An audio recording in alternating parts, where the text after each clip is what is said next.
Soy el vicepresidente de la Fundación Blas de Lezo y primero pedirles perdón. He llegado tarde, pero es que vengo andando desde Goya. Bueno, lo importante es que venimos a escuchar, a analizar la última conferencia del ciclo. Dar las gracias nuevamente a la Casa de América porque tanto la exposición como las conferencias han sido un éxito. La exposición hasta el día de hoy han pasado exactamente 8.769 personas, que está bastante bien. Y las conferencias es la última. No es porque es todo lo contrario, quizás sea el mejor de todos y convenía cerrarlo con un broche tanto como con el primero, ¿no? José Antonio, bueno, muchos conocen su obra, es un gran escritor. Para mí, fundamentalmente, tiene algo todavía que es mejor que escritor, que es un gran investigador. A los aficionados a este mundo de la historia, como yo lo soy, nos ha abierto los ojos en cantidad de cosas que eran desconocidas. Ese trabajo tenaz de investigar, investigar y seguir investigando, porque sigue todos los días, ha contribuido a dar la luz en muchas habitaciones que estaban totalmente oscuras. Sobre Blas de Lezo, pues posiblemente está entre las 2 o 3 personas que más saben de esto sobre el planeta.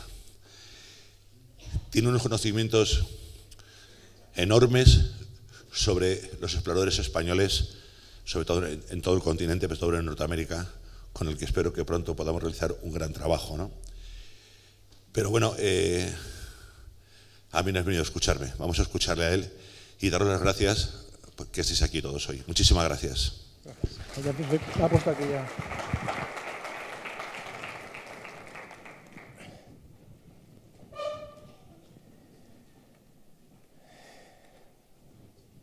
Muy buenas tardes, señoras, señores. Ante todo y en primer lugar, mi agradecimiento a todos, a toda esta asistencia que me abruma y que intentaré no defraudar, a la Casa de América, que acoge este ciclo de conferencias, y a la Fundación Blas de Lezo, y a antiguos amigos y compañeros de armas que he visto por aquí. Y en primer lugar, antes de empezar, si me puede bajar esto un poquito, se me oye perfectamente, ¿no? Es que esto es muy fuerte. Si pueden bajarle volumen un poco, así. Muchísimas gracias. En primer lugar, me gustaría hablar de gente que ha estado en otra conferencia conmigo, a lo mejor dice, bueno, va a empezar de la misma manera, pero es que quiero insistir. Quiero hablar en primer lugar del motivo, del valor por el cual estamos todos aquí hoy reunidos. Ninguno de aquí está aquí de los presentes, está por ningún factor, valor económico, por un valor material. Estamos aquí por un valor que es fundamental para nuestra inquietud como personas, que es el amor. Podemos pensar lo mismo, diferente, muy parecido, radicalmente distinto, pero todos los que estamos aquí debemos tener ese sentimiento de amor que es búsqueda de la verdad. Es un amor que nos hace que nos impulse a luchar por aquello que amamos. Y para amar algo tenemos que respetarlo. Para respetar algo tenemos que conocerlo, y precisamente ese conocimiento que se asienta en esos dos lugares, que es en nuestro corazón y en nuestra mente, es por lo que estamos aquí. Pues bien, si hablamos de la defensa de Cartagena de Indias, debemos plantearnos una serie de cuestiones para conocer su importancia y la necesidad de su defensa. Cuáles eran los planes estratégicos enemigos, cómo evolucionaron esos escenarios, ese bastión de defensa del imperio, y tratar de obtener algunas conclusiones y enseñanzas. En el Instituto de Historia y Cultura Militar, en el Naval, en la Academia de Ingenieros, en el Centro Geográfico del Ejército de Tierra y en tantos archivos y cartotecas queda reflejada la minuciosa preparación consagrada a Cartagena por los diligentes ingenieros militares españoles, en unos planos y mapas de exquisita factura donde se reflejan accidentes del terreno, diseño, ubicación de baluartes, cortinas, en función de las direcciones y alcances de la artillería.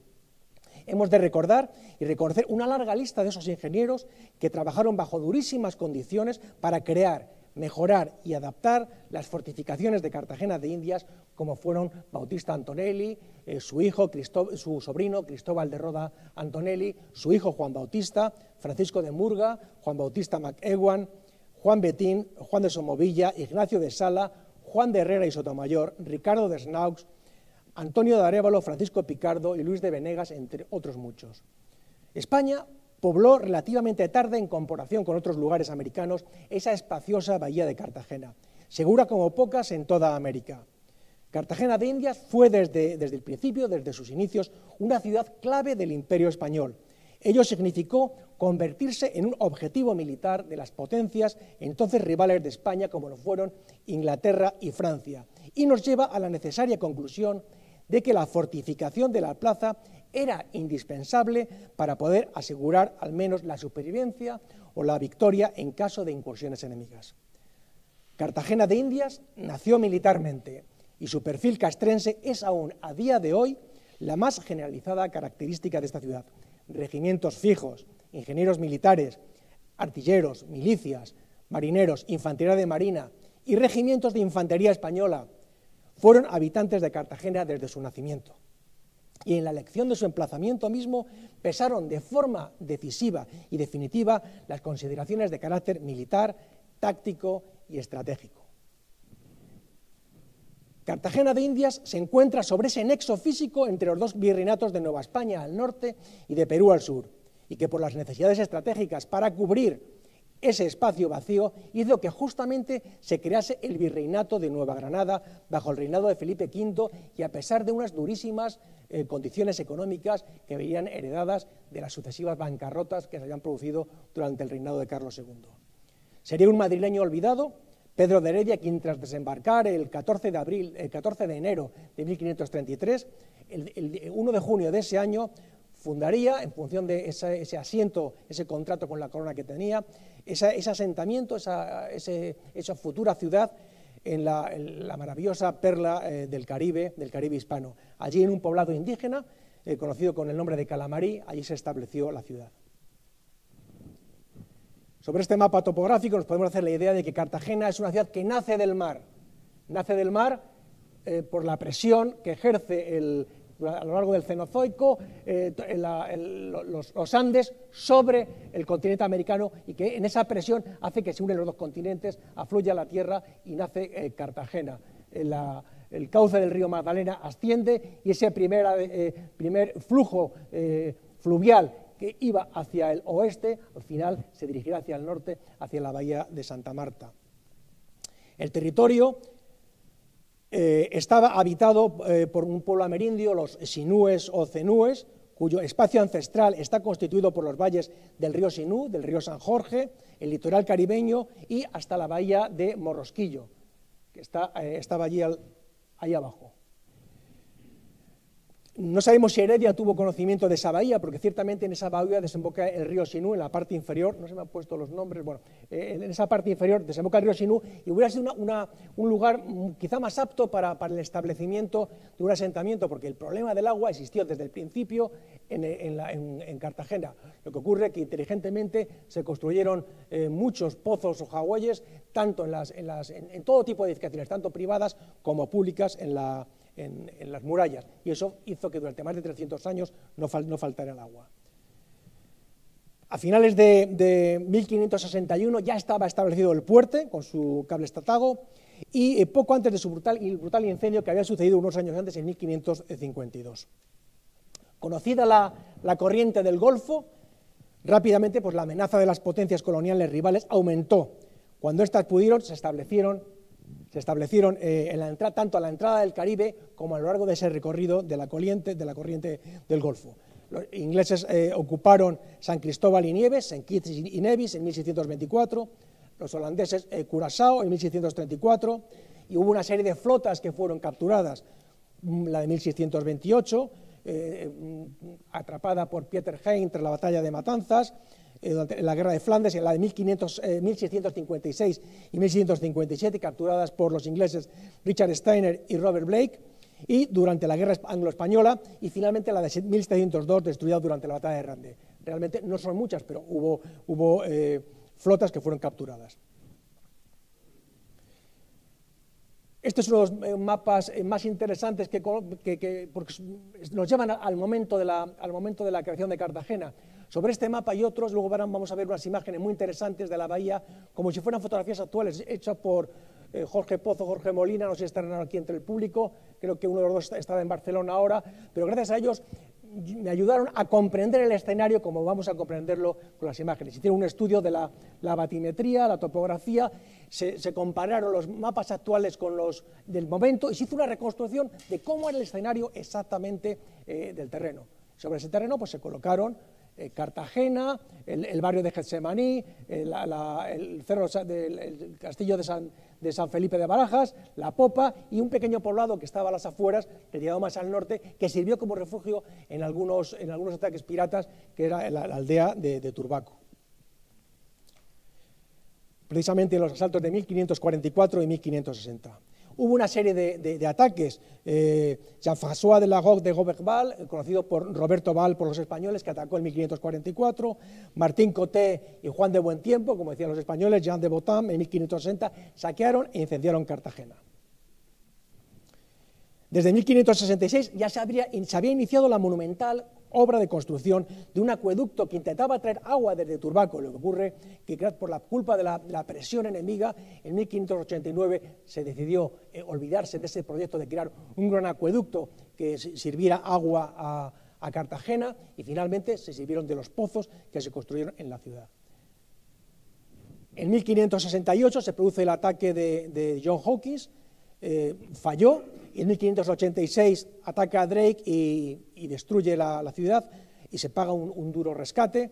Y a finales del 17, el barón de Pointís, el 13 de abril de 1697, haría lo mismo. Sería a partir de este momento, del siglo XVI, que se comienza a ejecutar un plan de Estado, un plan serio, ordenado por Felipe II ante las crecientes amenazas contra los puertos de Indias. Desde aquí hemos visto la visita de Cartagena de ese gran ingeniero militar que fue Bautista Antonelli, de los que les he puesto ahí, ingenieros que trabajaron en América. Bautista Antonelli, su sobrino Cristóbal de Rada Antonelli y su hijo. Los años que estuvieron en América es la franja que está dividida en roja. Como vemos, Cristóbal de Rada Antonelli fue el que estuvo prácticamente la parte final de su vida completamente dedicado a la seguridad en el Caribe. Tuvieron la suerte de que nunca fueron capturados, se movieron, eran unas personas incansables que se movían por todo el Caribe y estaban continuamente haciendo obras de mejora en las fortificaciones. América, por su inmensidad, era un territorio de frontera. Su situación respecto a la metrópoli, sus interminables costas, convirtieron en una inmensa frontera a guardar. La inercia de los acontecimientos, los medios disponibles, siempre escasos, los sucesivos impulsos y parones en la reforma militar y la tradición militar de ese ejército de fronteras que se llevó a cabo en la Reconquista, de ir avanzando e ir colocando asentamientos, fue esa idea de Reconquista lo que se transportó a América y se sirvió para el apoyo de la seguridad. Ese ejército que hubo en América, esas fuerzas militares, se componían básicamente, en primer lugar, de las unidades, regimientos y batallones o compañías fijas. En un segundo lugar, y en menor proporción, era el ejército de refuerzo, que puntualmente iba a cubrir, por presión enemiga, por una acción de más peligro, acudían a América a hacer un apoyo o dirigir las operaciones. Y finalmente las milicias, que fueron lo que hizo que se creara esa conciencia de defensa, de autodefensa en todos los lugares de América. Eran algunas unidades regladas, compuestas de clases disciplinadas, con oficiales y suboficiales, sargentos veteranos para su instrucción y que eran muchas veces pagados por los propios comerciantes. Así podemos, pues, desde el batallón fijo de Cartagena, que tras el asalto a Cartagena se convirtió en regimiento, compañía de artillería veterana de Cartagena, el regimiento fijo de infantería de blancos de la milicia de Cartagena y la artillería miliciana de pardos y morenos de Cartagena. ¿Cuál era el conflicto de esa guerra, la guerra del asiento, que ocurrió entre 1739 y 1748? Pues, si investigamos en fuentes inglesas, ellos hablan de que hubo una serie de acciones, de incursiones, de intentos de golpes de mano, pero no hablan de una acción conjunta. Lo cierto es que hubo un plan perfectamente preparado a la luz de las pruebas que tenemos. Hubo un plan previo que trataba de cortar de raíz la comunicación de los territorios españoles con sus provincias americanas.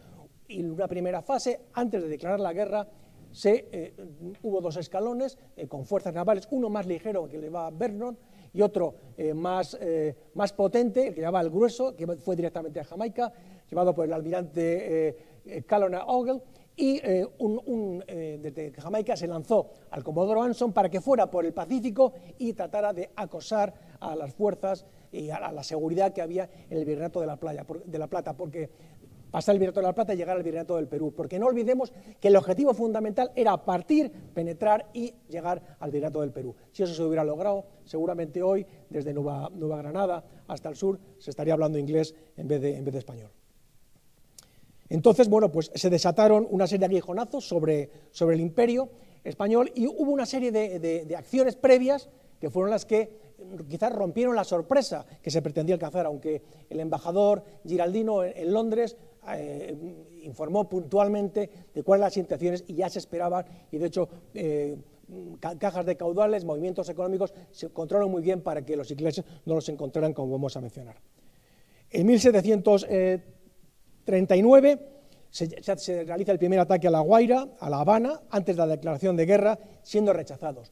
Portobelo caería, no consiguieron capturar los fondos, allí podía haber habido más de 13 millones de pesos de plata, pero fueron retirados oportunamente y se encontraron unos pocos miles y las pagas de la guarnición. No obstante, Vernon se encargó en esa autofacultad que tenía de autobombo de emitir monedas conmemorativas, y con solo 6 barcos tomó Cartagena, las famosas monedas que editó en Vernon y que luego también las hizo con Cartagena.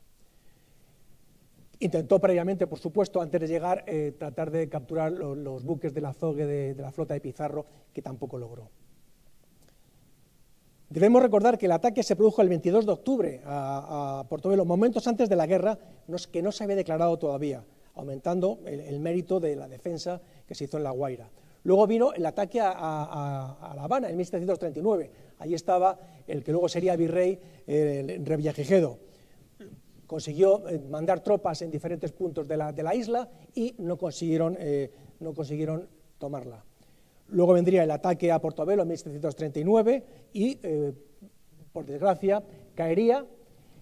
Les he puesto la situación de esos 3 enclaves tan importantes, Chagres, Portobelo, Nombre de Dios y Cartagena, para que vean la posición relativa con respecto al Golfo de Darién y por qué situados en este punto. El sitio de mejor protección era Cartagena de Indias, pero ¿por qué estaban esos 3 puntos ahí?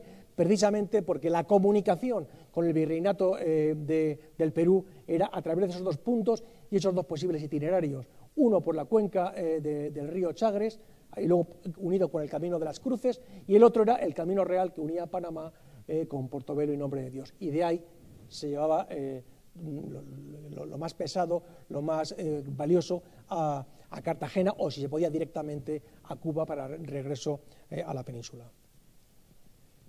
Como digo, en Portobelo se capturó una balandra y un guardacostas. En fin, cabe hacerse la pregunta de si merecía tanto júbilo para la victoria conseguida, porque Vernon, como sabemos, llegó a Londres, se organizó una gran fiesta, se tocó por primera vez el himno nacional y se le agasajó como el gran victorioso y vencedor del Imperio Español.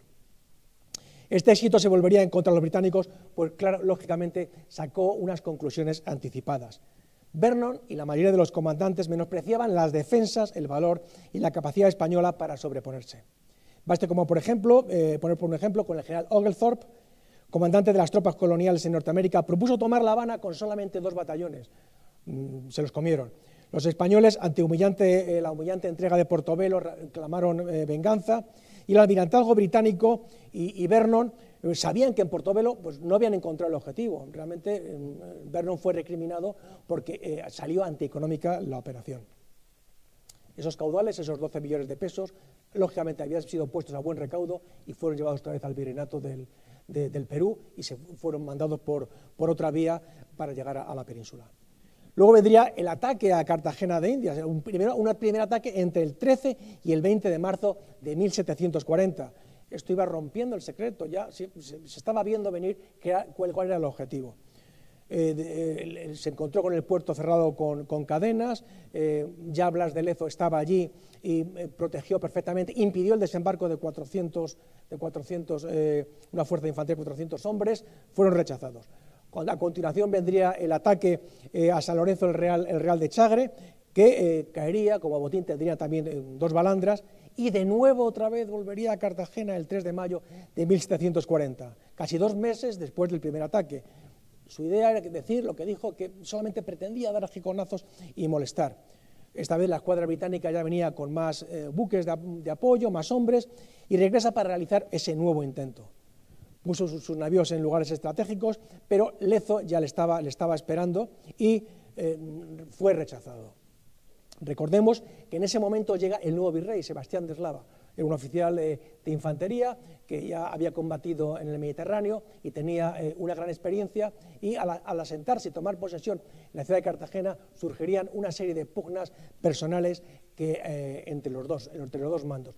Pugnas que también podemos trasladar al bando británico, en el cual también Vernon con Wedgwood también hubo bastantes problemas. Bien. En este dibujo encontramos el esquema que se trazado inicialmente en base a la información con arreglo a un paisano en Jamaica que hizo un relato sobre cuáles eran las intenciones del almirante inglés Edward Vernon a Cartagena para atacarla en 1741. Vamos a ver si funciona, porque he hecho la primera vez en mi vida que he hecho estas transiciones, a ver si lo he hecho bien. En primer lugar, vemos que hubo un intento de desembarco, 2 fragatas con 4 embarcaciones menores fueron al río Sinú. La isla de Barú está allí a la izquierda, se puede pasar por detrás, y en principio querían haber desembarcado ahí una serie de fragatas, porque el objetivo era cortar por tierra. El norte está para la derecha, el sur para la izquierda, el este para arriba y el oeste para abajo. Cortar esta línea de continente y aislar a Cartagena y al barrio, al arrabal de Gengemaní o Getsemaní, y ya con toda la flota enfrente tratar de vencerla. Luego vendría ese intento, según los planes, haber atacado desembarcando en La Boquilla. Lo que ocurre es que entre La Boquilla y Cartagena era un playón impresionante, y hubiera estado al descubierto. Se dieron cuenta rápidamente que aquello no era posible. Luego, ocupar el puesto de pasacaballos por tierra y instalar la artillería y morteros rodeando al fuerte de San Felipe, el castillo, y a partir de ahí, una vez rendido, hacer que se rindiera Cartagena con toda la armada británica en el frente. Ese era el plan inicial. Atacar, cerrar Boca Chica, y ya con toda la flota, y habiendo tomado el castillo de San Felipe, obligar a la rendición de Cartagena. Vemos clarísimamente la desproporción de fuerzas entre las fuerzas británicas y las fuerzas españolas. Hay muchísimos. Para investigar los nombres de los participantes británicos es bastante trabajoso, aunque hay elaboradas bastantes listas, pero fundamentalmente en los archivos británicos en Kew o en Escocia, en Edimburgo, no hay ningún archivo, cajón, estante en el que podamos buscar Cartagena de Indias. Esa palabra está proscrita, tenemos que ir a buscar en barcos que salieron en 1740, 1741, ver las órdenes de pago, ver temas de aprovisionamiento, para ir localizando las unidades que están localizadas, los regimientos escoceses, ingleses, que fueron a Cartagena. Pero realmente no hay un centro donde esté recogido todo lo relativo a Cartagena, porque realmente se prohibió hablar en ningún caso de Cartagena. Vemos que hay una diferencia de 3.000, 4.000 hombres en los españoles, entre 27.000 y 30.000 hombres en la fuerza inglesa. Podemos ver la gran desproporción que hay entre los buques, 6 barcos, y entre los ingleses había 29 barcos de línea, 22 fragatas, 135 transportes, y luego el resultado, pues, dramático. Los españoles tuvieron 800 muertos, que es bastante, es casi un 20%, 1.200 heridos, los 6 barcos que fueron sacrificados, y en las fuerzas británicas 6.000 muertos, 7.500 heridos, y podían haber sido muchos menos si no se hubieran obcecado, y cuando dieron orden de retirada, si se hubieran marchado, hubieran evitado sobre todo que cayeran muchísimos más por las enfermedades que se provocaron en el asalto. Del enfrentamiento entre Blas de Lezo y Sebastián de Eslava lo tenemos muy claro. Hubo enfrentamientos, pero también los hubo en el campo británico entre Vernon y el general Wentworth. Veremos ahora por qué.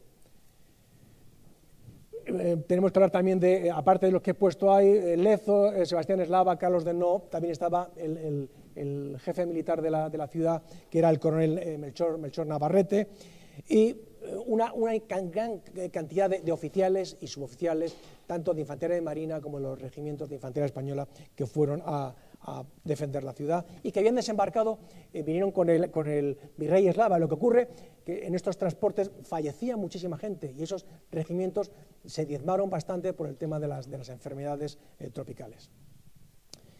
Según estos planes, en mayo de 1740 salía de Inglaterra en dirección a Jamaica esa poderosa flota. Los españoles ya alertaron, el embajador de España en Londres alertó de esa flota tan grande, en la cual había 21 navíos de línea y 160 embarcaciones menores de transporte que transportaban a lo más selecto de las fuerzas de desembarco, constituidas por 9.000 hombres al orden del general Cathcart, que era el que iba a mandar las fuerzas terrestres, nombrado por el almirantazgo como jefe de las fuerzas terrestres en América. Estaba previsto que llegara no más tarde de septiembre de 1740. Llegó a finales de diciembre y en ese momento el general Cathcart iba gravemente enfermo. De hecho, muere inesperadamente en la isla de Martinica, donde está enterrado, y iba a ser sustituido por un general de un gran prestigio, que era el Alexander Spotswood. Alexander Spotswood tenía una gran experiencia de guerra, había estado combatiendo en Europa, en el Estado Mayor de Melbourne, y no se trata de hacer historia ficción, pero hubiera sido otra cosa si este hombre hubiera alcanzado el mando. Le ocurre que este hombre había fallecido en junio de 1740 y fue el que se encargó de la recluta de todas las fuerzas que actuaron en Cartagena, y realmente pues no pudo tomar el relevo del mando, y el relevo tuvo que tomarlo finalmente Wentworth. Thomas Wentworth era un brigadier, asume el mando de las fuerzas terrestres por el fallecimiento de estos dos. Realmente tenía una veteranía, pero era en la preparación y transporte de soldados en trabajos logísticos. No tenía realmente una experiencia de combate como lo tenía el general Cathcart, que desde los 17 años había hecho la guerra por toda Europa. Sabemos que gente de la alta nobleza pues eran enrolados como entretenidos en puestos en tercero o cuarto puesto de orden de responsabilidad, con el objeto de, bueno, si había una oportunidad de entrar en combate, entraban en combate y podían lograr una serie de ascensos y luego dedicarse a la política. El caso es que de pensar que no iba a tener un riesgo personal, cayó sobre él toda la responsabilidad y finalmente pues hubo unos graves enfrentamientos entre Vernon y Wentworth, aunque realmente cuando el famoso contraataque de los españoles en las lomas de San Felipe, en la loma de San Felipe de Barajas, lo que gritaban los soldados británicos era que había que colgar del palo mayor al almirante Vernon, no a Wentworth. Vamos a ver el ataque de Vernon y la batalla por Cartagena de Indias. Sobre esta maraña que les he dibujado aquí, pero vamos a irlo poco a poco con esto que tiene el PowerPoint, que es interesantísimo. El almirante Vernon se acercó a Cartagena de Indias y fue detectado por primera vez el día 13 de marzo. Así lo relata el Blas de Lezo en su diario, que primero detecta dos embarcaciones y poco a poco, siguiendo el diario puntual, podemos ir viendo qué es lo que ocurrió.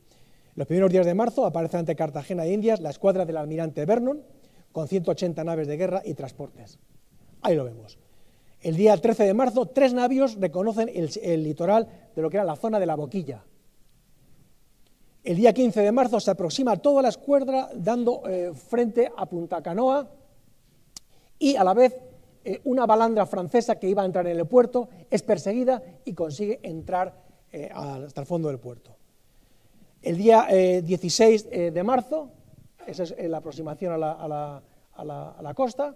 El 16 de marzo, el capitán Pedro Casellas es mandado con una columna, con 3 compañías de infantería, para reforzar la zona de la Boquilla. Hay una serie de baterías, la Cruz Grande, la Boquilla, la zona de Mas, Crespo, había una serie de zonas ahí que podían ser protegidas. El 17 de marzo, unidades de guerra se separan del grueso de la escuadra inglesa y se sitúan ante Boca Chica y Boca Grande. Boca Grande es la primera. Esa, en el momento del ataque, estaría cegada, era una especie de arenal, había habido una serie de naufragios previos de algún galeón y se había creado allí una defensa, lo cual obligaba de una manera muy interesante a que cualquier entrada, aunque estuvo cubierta por 2 barcos españoles, pero a este lado de la barra, había que pasar por el canal de Boca Chica, que estaba oportunamente fortificado. Desde el castillo de San Luis, que hemos visto allí, que es aquel cuadro rojo, rápidamente se manda, el coronel Desnaus manda una serie de reconocimientos a las baterías que tiene colocadas en la costa, Santiago, San Felipe, Chamba, y va ahí a ver qué es lo que está pasando, a que se informen. Hay un problema, que no se despejó toda la vegetación que tiene que haberse despejado para que desde el fuerte de San Luis se hubiera controlado todo lo que estaban haciendo los ingleses cuando desembarcaron. Es una de las recomendaciones que pretendió, que dijo Blas de Lezo. Lo que ocurre que no se hizo, o por premura o por no atenderle. El caso es que cuando desembarcaron, eso les dio tiempo a los ingleses para organizar perfectamente el ataque al castillo de San Luis. El 17 de marzo, unidades de guerra se separan del grueso de la escuadra inglesa y se sitúan frente a Bocachica.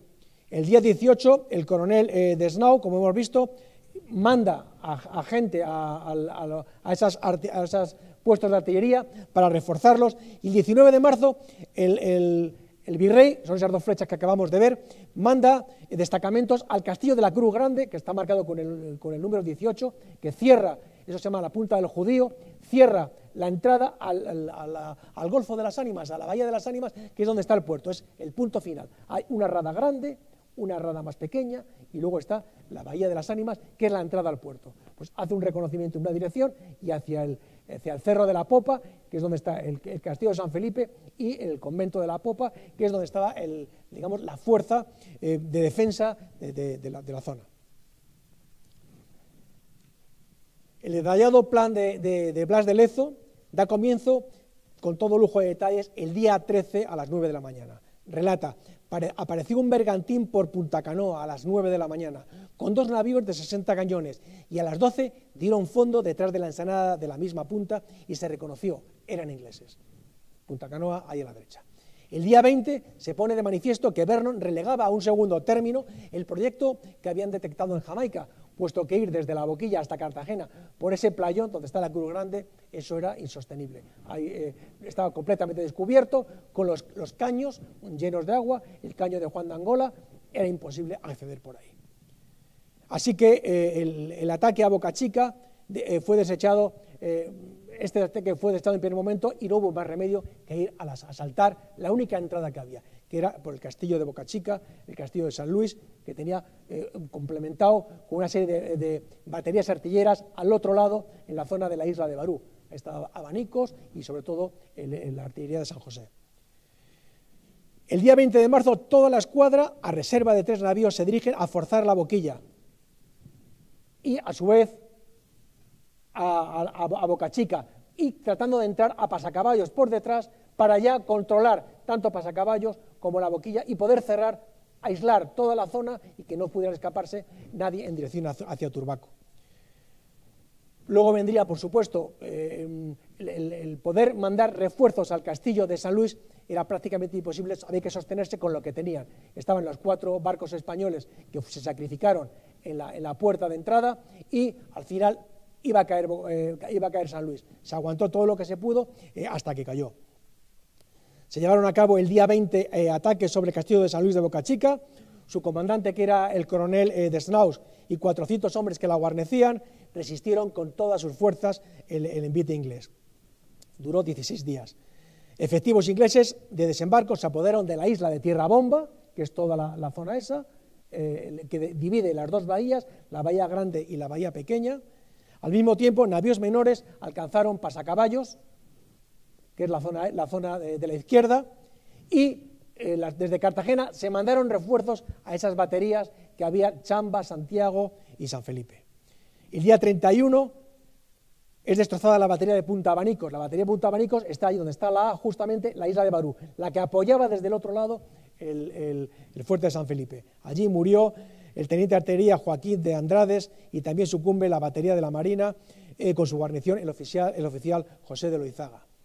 El día 5 de abril se retiran bajo grandes sufrimientos los defensores del castillo de San Luis, se retiran hacia Cartagena, y los barcos San Carlos, África y San Felipe, siguiendo las órdenes de Blas de Lezo, se sacrifican. El Galicia, en ese momento, pudieron capturarlo, frenar el incendio para emplearlos, y cayó prisionero del general Wentworth. El día 6 de abril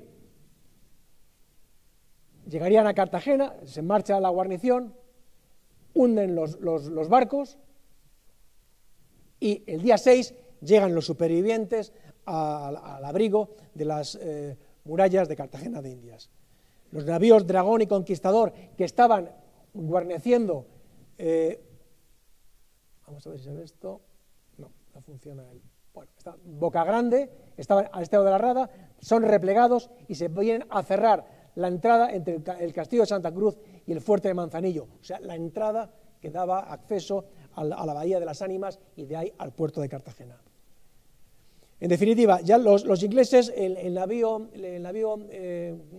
comandante, el navío almirante, entra y ya se veía victorioso al entrar en la ría. Veía que estaba, y se dice que en aquel momento fue cuando mandó ya para las noticias de victoria para Londres. Tenía mucho tiempo para arrepentirse. Desembarcó en la parte oeste, donde pone Canteras del Rey, en Punta Perico, ahí desembarcó Vernon. Se le presentaban tres posibilidades para tomar la ciudad. Eso es el repliegue de los dos barcos, el Dragón y el Conquistador, hacia adentro, y esa es la entrada de Vernon en la bahía, hacia la Punta Perico. Se le plantean tres posibilidades. La primera, que era esa, era atacar, entrar en la bahía y atacar frontalmente todas las cortinas que daban el Cara, la bahía de Barahona, San Ignacio, todos esos reductos, que era imposible. Esa es una de las posibilidades. La otra posibilidad era ir por tierra, a través de ese playón que se llama el Limbo. También quedaban al descubierto. La otra posibilidad que les quedaba era venir y desembarcar por Manzanillo o por la isla de Manga y dirigirse hacia la popa, tomar el cerro de la popa y desde ahí, una vez tomado el castillo de la popa, obligar a la rendición de Cartagena. Era el desembarco, se hundieron los barcos, el Conquistador y el Dragón, en la entrada de la bahía, bloqueando, y ya no nos quedaba más remedio que combinar el avance que habían hecho hacia el cerro de la popa con un desembarco por la boquilla. Ya en ese momento fue cuando reunieron alrededor del fuerte San Felipe y se produjo el ataque famoso del día 20 de abril, que a base de informaciones se dice que los españoles horadaron para darle más profundidad a la muralla, así que de tal manera que las escalas, al pretender subirlas, pues no pudieran llegar hasta arriba.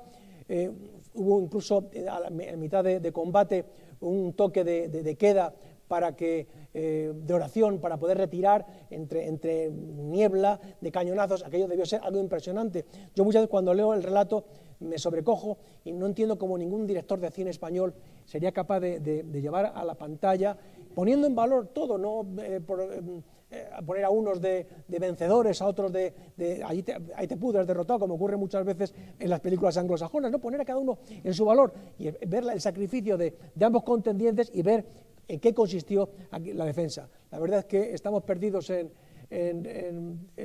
las últimas guerras civiles y nadie se anima a hacer algo así cuando hay relatos, hay testimonios, hay memoriales que nos hablan de todo esto, que está relatado al dedillo qué es lo que ocurrió. Sería formidable que alguien se animara a hacer una película. Las fuerzas inglesas desembarcaron en Manzanillo y en la isla de Manga, conquistan el cerro de la popa y se dirigen también conquistan el Castillo Grande, lo que es la entrada a la bahía de las Ánimas. Ahora vamos a ir detenidamente, vamos a ver esas imágenes y vamos a comprenderlo muchísimo mejor. El día 7 de abril, los navíos del almirante Lestock se dirigieron hacia el interior de la bahía, entraron en lo que se conocía Bahía de las Ánimas o Bahía de la Caldera y comenzaron los desembarcos.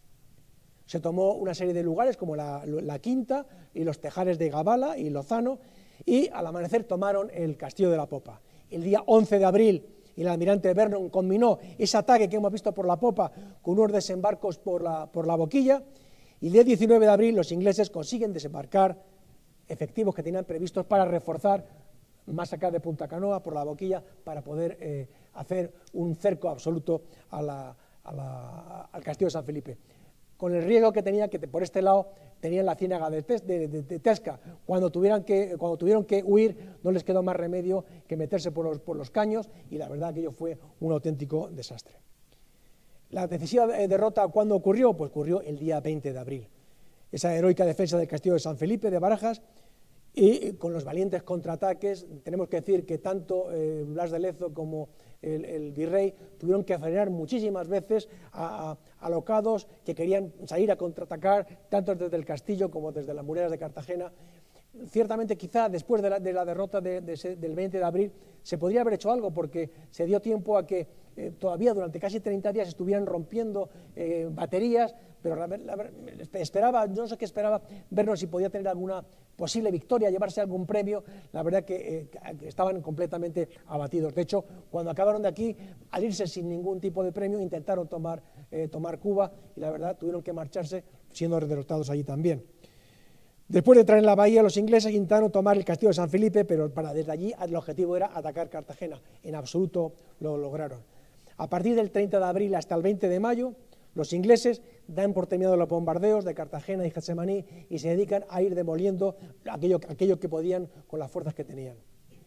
Hubo algún canje de prisioneros, las bajas sufridas por Vernon, aparte de las bajas por el combate, fueron muchísimas por las enfermedades. Las enfermedades, los contagios fueron el gran aliado de las fuerzas españolas, y el día 20 de mayo se registra por fin la última salida por Boca Chica del último navío enemigo rumbo a Jamaica, y desaparece completamente vencida en el horizonte del Mar Caribe la más formidable escuadra del siglo XVIII.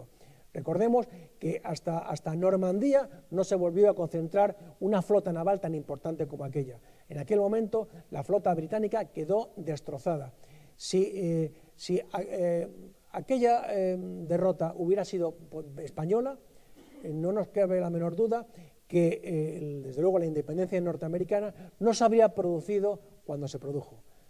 Sería esta victoria de Cartagena, 1741, añadida con la de 1781 por Bernardo de Gálvez en Pensacola, fue lo que permitió que los Estados Unidos sean lo que es hoy y cuando se hizo la independencia. Yo creo que es una deuda de gratitud que mantienen los Estados Unidos con España.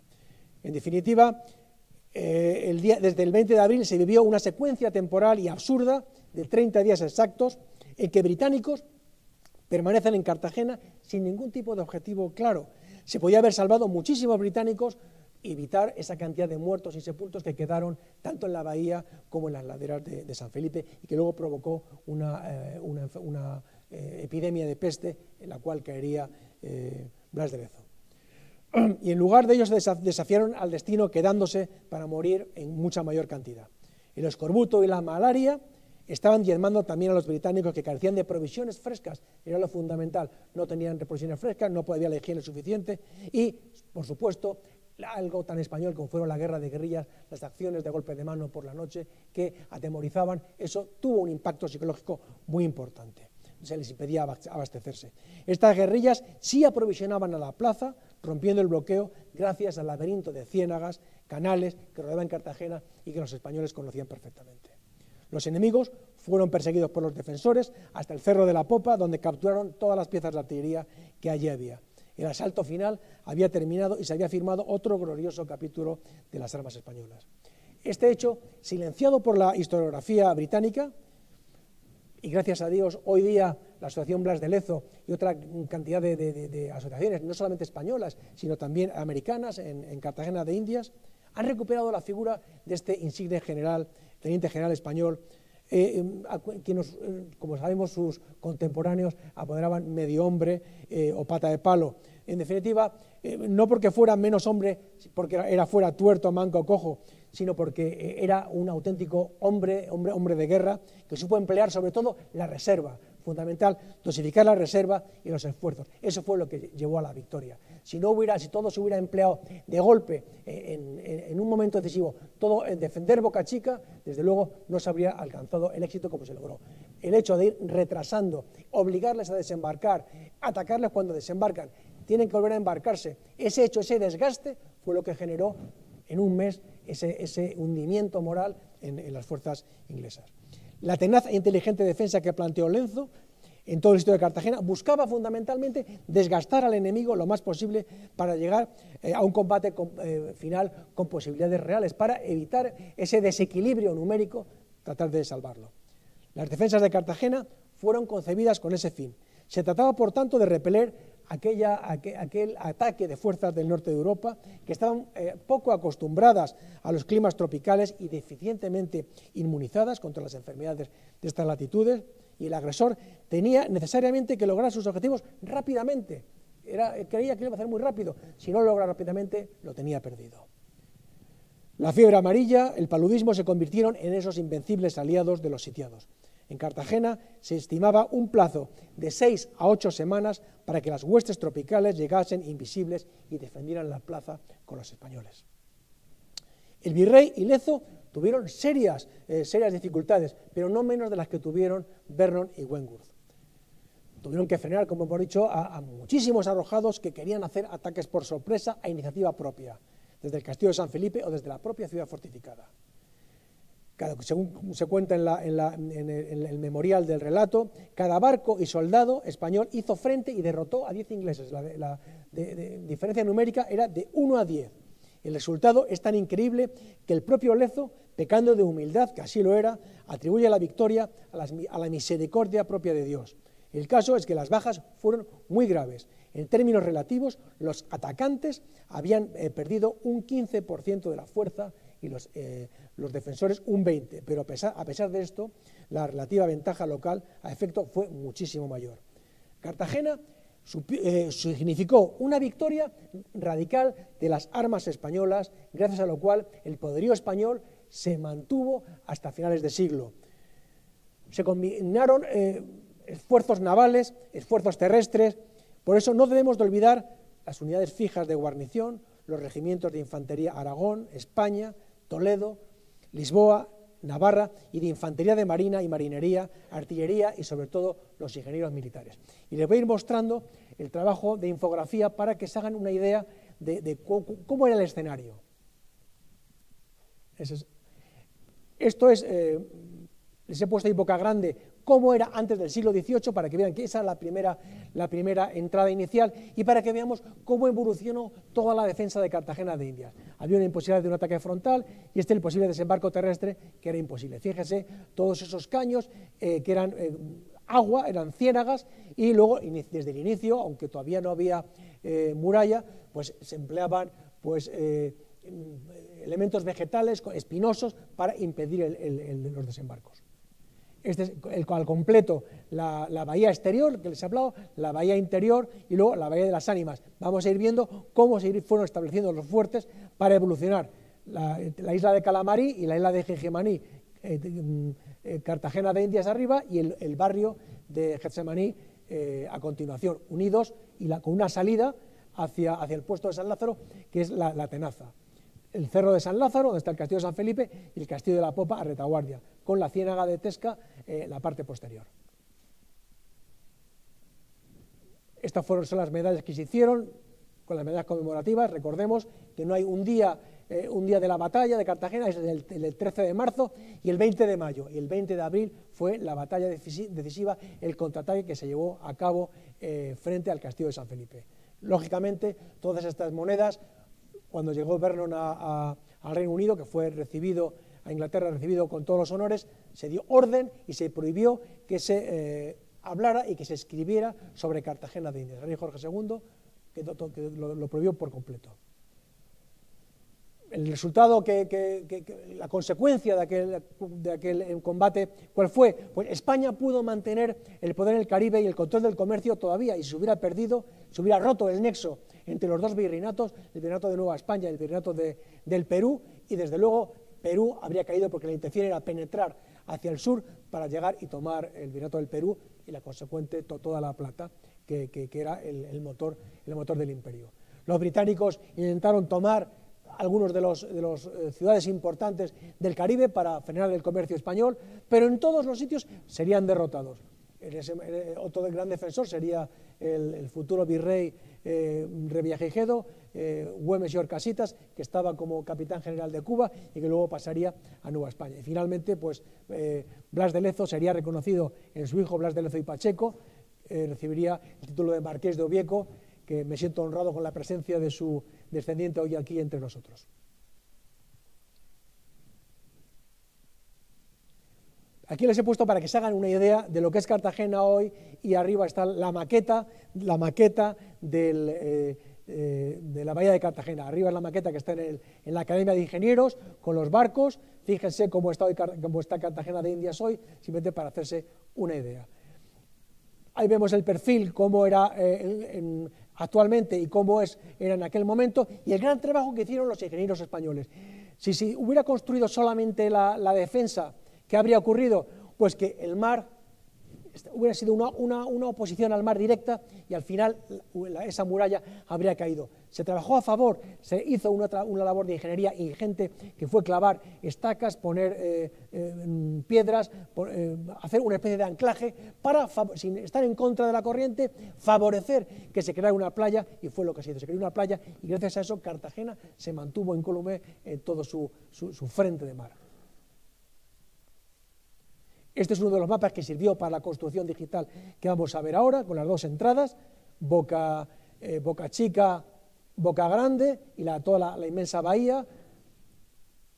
Inicialmente se podía entrar por Boca Grande. Por supuesto, se construyó el primer fuerte, el fuerte de San Matías, y el fuerte de San Felipe del Boquerón, que era un fuerte circular, como un castillo medieval español en forma de cilindro, y que protegía. Esas fueron las dos primeras protecciones que tuvo en 1580. Ese es el fuerte del Boquerón.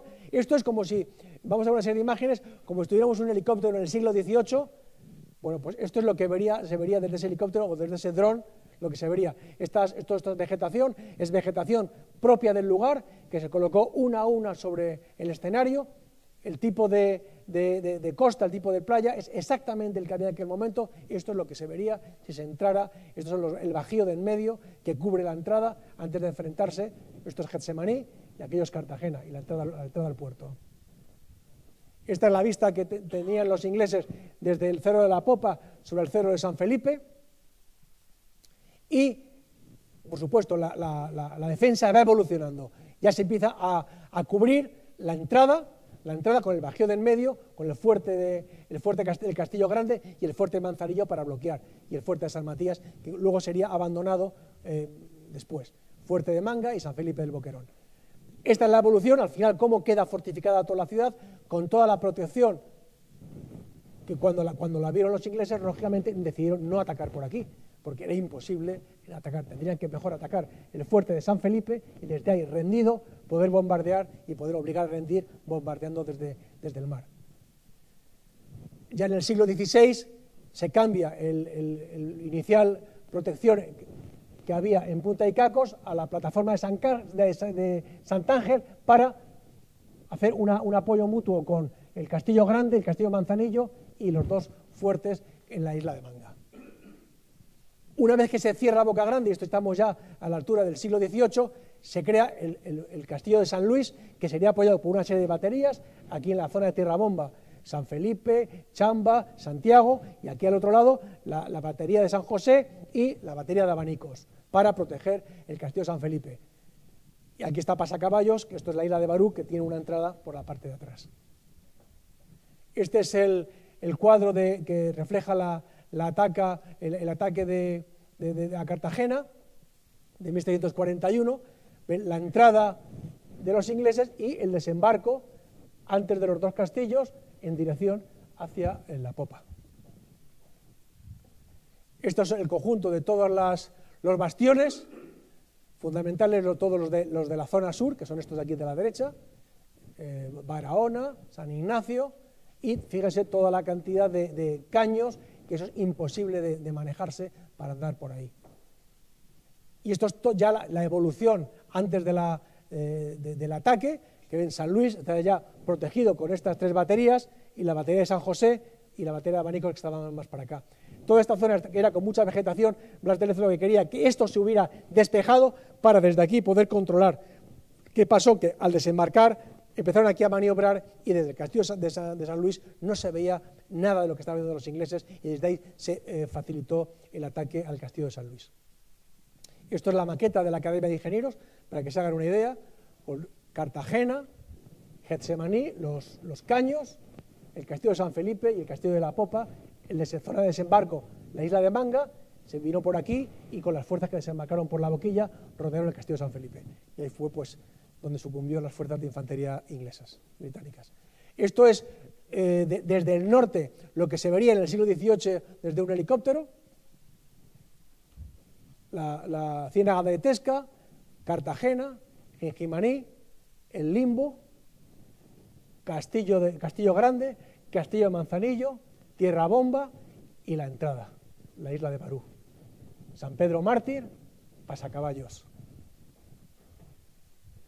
Esto es desde el mar hacia adentro. Allí al fondo se ve una cumbre, es Cerro Colón, en las montañas, y entonces toda la zona de lacustre que hay en la zona del interior. Tierra Bomba, en la bahía exterior, aquí está el castillo de San Luis, con el complemento con la batería de San José que estaba ahí enfrente. Esta es la zona, los dos barcos españoles, el Dragón y el Conquistador, se apostaron aquí, hicieron fuego y cuando se les dio orden, se vinieron aquí a bloquear la entrada a la Bahía de las Ánimas. Esta es otra vez la maqueta de la Academia de Ingenieros, donde pueden ver la entrada de Boca Chica, los 4 barcos que se colocaron para bloquear la entrada. Y esta es la vista que tenemos desde el Cerro de la Popa. Este es el Cerro de San Felipe, esto es la Tenaza, una gran obra de fortificación muy segura, típica del siglo XVIII, el barrio de Getsemaní y Cartagena en el fondo. Esto también es de fuera, fíjense, la magnífica obra, con toda la playa artificial. Ahí lo tienen, imposible el ataque por aquí, esto es venir a morir. Por aquí imposible, la única posibilidad es desembarcar y tratar de llegar al Castillo de San Felipe y la Popa por aquí, con algún apoyo del otro lado. Esos son todos los bastiones de Cartagena. Boca Grande, aquí lo tienen, Cartagena y Getsemaní, la laguna de Tesca, esta zona es la zona de la Boquilla, y Punta Canoa. El Manzanillo, el Castillo Grande. Ahora vamos a ver en detalle, pues son los mapas de los cuales con posiciones virtuales se sirvió para hacer este magnífico trabajo de infografía. Esto es la maqueta de la Academia de Ingenieros, la navegación de las fuerzas del almirante Lestock, que ya se dirigía para desembarcar en la zona de la isla de Manga.